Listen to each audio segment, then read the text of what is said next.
Hello, doing another video, once again, about seeking balance. By choice or necessity, we all seek balance in our lives. Balance of work and play, of freedom and responsibility, of chocolate cake and Diet Coke.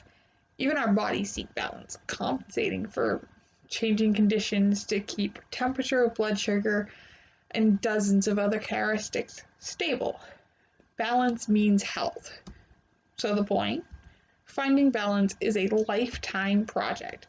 It is an ongoing circle, just like wellness. It is not a finite goal at the end of which you have a peaceful, calm, and meaningful life. Balance is a way of living, it is a process. I found 5 suggestions online to help someone find a more balanced life. I have used some of these practices to find balance between college, life, family, and relationships. First, keep in mind balance is not a final goal, but an ongoing process. Being balanced does not mean being calm, relaxed, and content all of the time. Balance often occurs only for a fleeting moment, but it can reappear over and over again. Rather than trying to stay balanced, think of yourself as practicing balancing over and over again. I love that many yoga teachers talk about yoga as a practice. The goal is not to become great at it, but to keep practicing. You often hear the comment that it's good to fail. It means you were trying. The same is true in life. As long as we keep practicing, finding balance, we will find one. Of course, we will lose it, but we'll find it again. Second, prioritize. Decide which things are most important and then do the most important things first. The problem is often figuring out just what is most important. On any given day, in any given moment, what is your priority? In order to stay on course, you may have to re-examine your priorities regularly. I recently had to do this. My job was interfering with my college grades. I had to decide what was more important, college or that job. Thirdly, set both long and short-term goals. Strategy is the long-term goal. It's the big picture. Tactics are the combination of short-term goals that will help you to get to your long-term goals, which might... So, for example, say your long-term goal is that you want to be a writer. Your short-term goals might be to get your first article published in any newspaper that will take it. Then you will need to break down that into even smaller tactics to get to your first goal. For instance, taking a writing class, writing for 30 minutes every day, joining a writing group, or submitting something you've written to a local newspaper.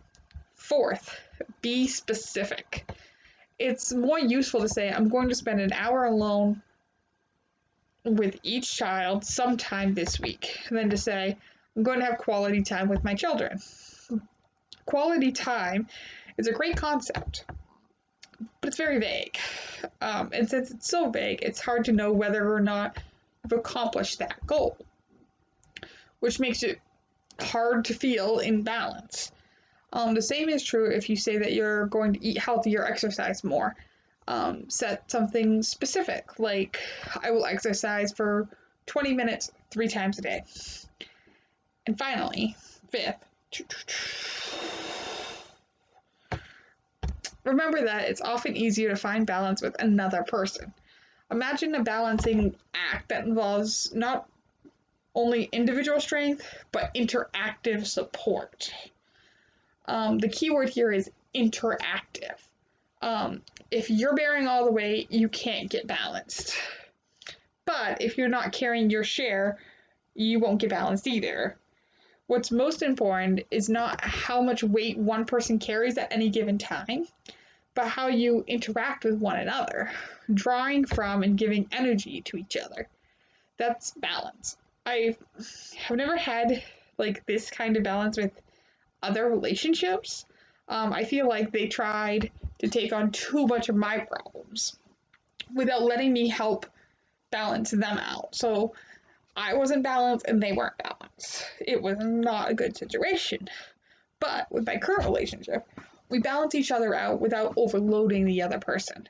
Um, Whether you're heading back to work or school, sending your kids off on a new adventure, changing jobs, getting married or divorced, moving to a new city, or just living life as usual. Remember that you are always in some sort of transition. The trick is living a balanced life. Is to keep in mind that balance is a process of holding things steady during change.